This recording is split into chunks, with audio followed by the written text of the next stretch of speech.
स्वस्ति सवितुर्वरेण्यं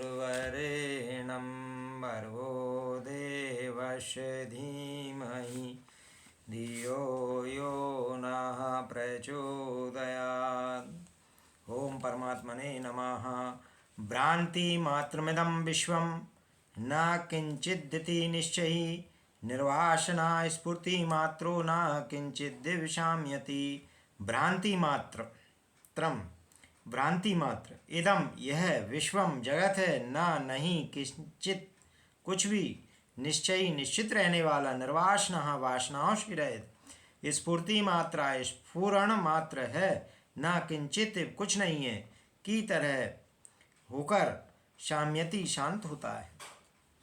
यह जगत भ्रांति के अतिरिक्त कुछ भी नहीं है, ऐसा निश्चय करने वाला सभी प्रकार की वासनाओं से रहित होकर सहज कर्मों में प्रवृत्त हुआ कुछ नहीं है कि भांति बरसता हुआ शांति को प्राप्त करता है। महर्षि अष्टावक्र कहते हैं कि यह दिखलाई पड़ने वाला संसार कुछ भी नहीं है।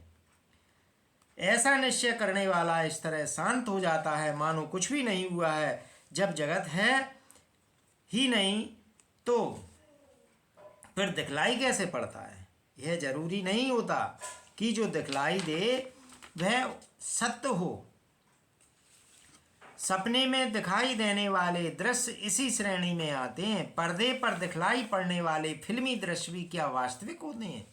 जादूगर अपना जादूगर का शो करते समय जो कुछ भी दिखलाता है उसमें कितनी सच्चाई होती है। जब हम अपनी विचारधारा को किसी रूप में प्रस्तुत करते हैं तो वह हमें उसी रूप में दिखलाई पड़ता है। तृषा से व्याकुल मृग को रेगिस्तान की चमकीली रेत में जल की प्रतीति होती है, उसी प्रकार यह संसार भी आभास रूप ही है। सच होता तो सबके हेतु एक जैसा ही होता, परंतु ऐसा नहीं है। नजरिए के अलावा और कुछ भी नहीं है यह जगत। दूसरी दृष्टि ज्ञानी की है, उसी ने ब्रह्म आत्मा ईश्वर आदि को जाना है।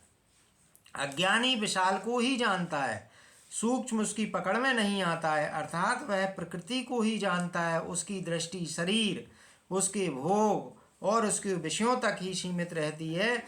इनसे परे जो सूक्ष्म है, जो चेतना है, जो शक्ति है, उसे नहीं जान पाता है, जिसके कारण वह कहता है कि है ही नहीं, मिथ्या है, व्यर्थ है।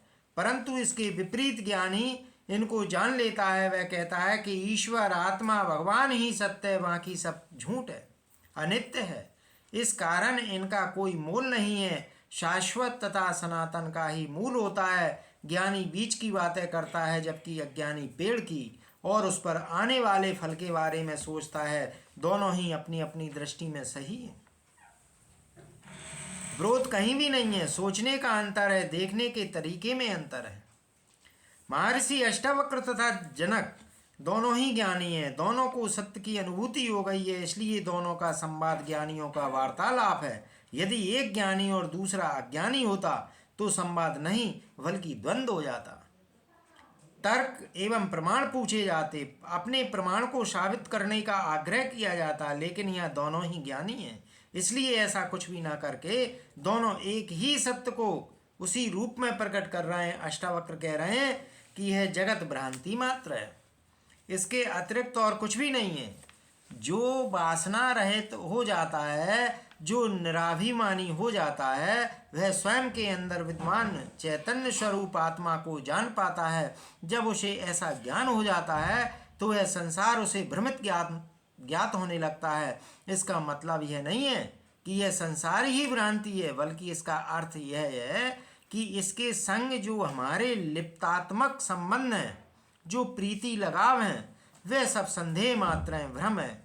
ज्ञानी इस प्रीति से मुक्ति प्राप्त कर लेता है, इसलिए उसको यह शंका ज्ञात होती है कि आत्मा ही परम सत्य है। क्या आता है तो? आत्मज्ञानी ही ऐसा निश्चित रूप से जानता है, अज्ञानी नहीं जान सकता है। अतः ज्ञानी ऐसा जानकर शांति को उपलब्ध होता है, जबकि अज्ञानी जगत को सत्य जानने के कारण हमेशा परेशान तथा व्याकुल ही रहता है। ज्ञानी तथा अज्ञानी में यही भेद होता है। ज्ञानी की दृष्टि अज्ञानी से अलग हो जाती है। ज्ञानी का देखने का नजरिया ही बदल जाता है।